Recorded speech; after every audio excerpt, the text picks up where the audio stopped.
নমস্কার বন্ধুগণ, horror story of বাংলার পক্ষ থেকে আজকে আমি শোনাতে চলেছি স্কন্দকাটা। এই ধরনের ভূতের গল্পগুলো বাংলার লোককাহিনী এবং ভৌতিক সাহিত্যের একটি জনপ্রিয় অংশ। এই গল্পগুলোতে মূলত এমন আত্মাদের কথা বলা হয় যাদের মৃত্যু অত্যন্ত কষ্টদায়ক ছিল এবং যাদের দেহের কোনো অংশ বিচ্ছিন্ন ছিল, বিশেষ করে মাথা কাটা বা স্কন্দ কাটা। এই ধরনের আত্মারা প্রতিশোধপরায়ণ এবং মানুষকে ভয় দেখাতে চায় বলে বিশ্বাস করা হয়। গল্পটি যদি ভালো লাগে অবশ্যই একটি লাইক দেবেন এবং কমেন্ট করে জানাবেন গল্পটি কেমন লেগেছে। হরর স্টোরি অফ বাংলার সঙ্গে যুক্ত থাকতে চ্যানেলটিকে অবশ্যই সাবস্ক্রাইব করে রাখবেন। চলুন বন্ধুগণ, গল্পটি শুরু করা যাক। এক অজপাড়া গাঁয়ে শশাঙ্ক নামে এক প্রতাপশালী জমিদার ছিল। তার অত্যাচারের কাহিনী চারিদিকে ছড়িয়েছিল। একদিন এক গরিব কৃষক জমিদারের থেকে ঋণ নিয়ে সময়মতো পরিশোধ করতে ব্যর্থ হয়। জমিদার তার লোকজন পাঠিয়ে সেই কৃষককে নির্মমভাবে হত্যা করে। কৃষকের মাথা কেটে ফেলে শ্মশানে ফেলে দেওয়া হয়। এর কিছুদিন পর থেকেই জমিদারের শ্মশান ঘেঁষা এলাকায় অদ্ভুত সব ঘটনা ঘটতে থাকে। স্থানীয় লোকেরা বলে, রাতের বেলায় সেই শ্মশানে এক অদ্ভুত ছায়ামূর্তি দেখা যায়। সেই ছায়াটি শরীরের উপরের অংশ নিয়ে চলে আর কাঁধের ওপর থেকে মাথা নেই। জায়গাটা ভয়ঙ্কর হয়ে ওঠে যে কেউ রাতের বেলায় সেখানে যেতে সাহস করতো না। যারা সাহস করে সেখানে যেত তারা হয় পাগল হয়ে ফিরে আসতো, নয়তো কোনোদিনই ফেরেনি। জমিদার নিজে বিষয়টি বিশ্বাস করতেন না, তাই তিনি লোকজন নিয়ে একদিন রাতে শ্মশানে যান। হঠাৎ এক তীব্র শীতল বাতাস বয়ে যায় আর সামনে এসে দাঁড়ায় সেই স্কন্দকাটা ভূত। জমিদার প্রচণ্ড ভয় পেয়ে যায়, কারণ ভূতটি কোনো সাধারণ আত্মা ছিল না। এটি সেই কৃষকের আত্মা ছিল যে জমিদারের হাতে মারা গিয়েছিল। জমিদার আত্মরক্ষার জন্য দৌড়াতে শুরু করে, কিন্তু কয়েক মুহূর্তের মধ্যেই অদৃশ্য হয়ে যায় আত্মাটি। পরবর্তীতে শোনা যায় জমিদারের মর্মান্তিক মৃত্যু হয়েছিল।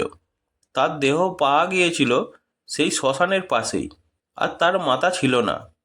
ওই এলাকার লোকেরা বিশ্বাস করতে শুরু করে স্কন্দকাটা ভূতের প্রতিশোধ এখনো শেষ হয়নি। জমিদারের রহস্যময় মৃত্যুর পর গ্রামের লোকজন ভয়ে সেই শ্মশানের কাছে যাওয়া একেবারেই বন্ধ করে দেয়। কিন্তু জমিদারের মৃত্যুর রহস্য নিয়ে আলোচনা থামেনি। সবাই বলতো এটি সেই স্কন্দকাটা কৃষকের ভূতের কাজ, যাকে জমিদার নির্মমভাবে হত্যা করেছিল। কিন্তু কাহিনী এখানেই শেষ নয়। জমিদারের মৃত্যুর পর তার একমাত্র পুত্র রুদ্র সমস্ত সম্পত্তির অধিকারী হয়। রুদ্র ছিল তার পিতার মতোই নিষ্ঠুর, কিন্তু সে তার বাবার অদ্ভুত মৃত্যুর কথা শুনে কিছুটা কৌতূহলী হয়ে ওঠে। গ্রামের লোকেরা তাকে সতর্ক করলেও রুদ্র এইসব ভূতের গল্পকে সম্পূর্ণ বাজে বলে উড়িয়ে দেয়। সে ঠিক করে শ্মশানে গিয়ে নিজে এই ঘটনার সত্যতা যাচাই করবে। এক রাতে রুদ্র তার বন্ধুদের নিয়ে শ্মশানে যায়। তাদের সবার হাতে ছিল মশাল আর মুখে ভরসার ভাব। রুদ্র নির্ভীকভাবে শ্মশানে প্রবেশ করে। প্রথমে কিছুই ঘটেনি, চারিদিক নীরব ছিল, শুধু দূর থেকে শিয়ালের ডাক শোনা যাচ্ছিল।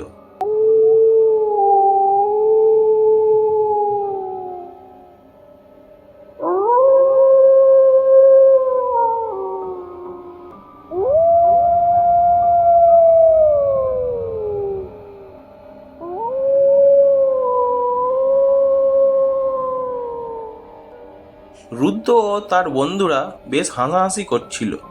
তারা ভেবেছিল গ্রামের লোকেদের সব গল্পই ভিত্তিহীন। কিন্তু হঠাৎ করেই শ্মশানের ভিতরে এক অস্বাভাবিক শীতল বাতাস বইতে শুরু করে। মশালের আগুন ধীরে ধীরে নিভে যাচ্ছিল। সেই সময় এক ভয়াবহ কান্নার আওয়াজ শুনতে পায় রুদ্র ও তার বন্ধু।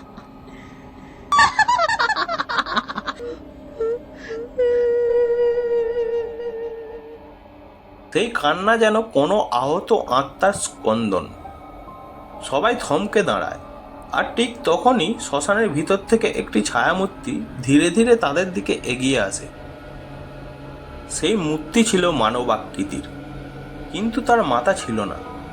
শরীরটা ছিল রক্তমাখা, আর গলা থেকে একটি ভয়ানক শব্দ বের হচ্ছে।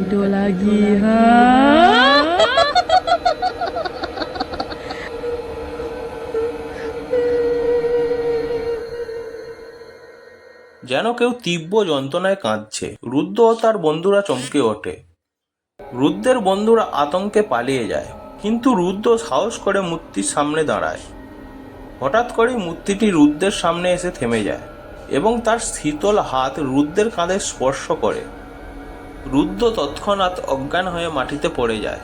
পরের দিন সকালে গ্রামের লোকেরা তাকে শ্মশানের পাশে অচেতন অবস্থায় পায়। রুদ্র যখন জ্ঞান ফেরে, তার মুখে কোনো শব্দ ছিল না, চোখে ছিল অসীম আতঙ্ক। রুদ্র আর কখনো কথা বলেনি, আর কিছুদিন পরেই সে পাগল হয়ে যায়। স্কন্ধ কাটা ভূতের প্রতিশোধ তার উপরেও এসে পড়েছিল, আর শোনা যায় সেই ভূত এখনও শ্মশানে ঘোরাঘুরি করে, নতুন শিকারের অপেক্ষায়। ধন্যবাদ বন্ধুরা গল্পটি পুরো শোনার জন্য।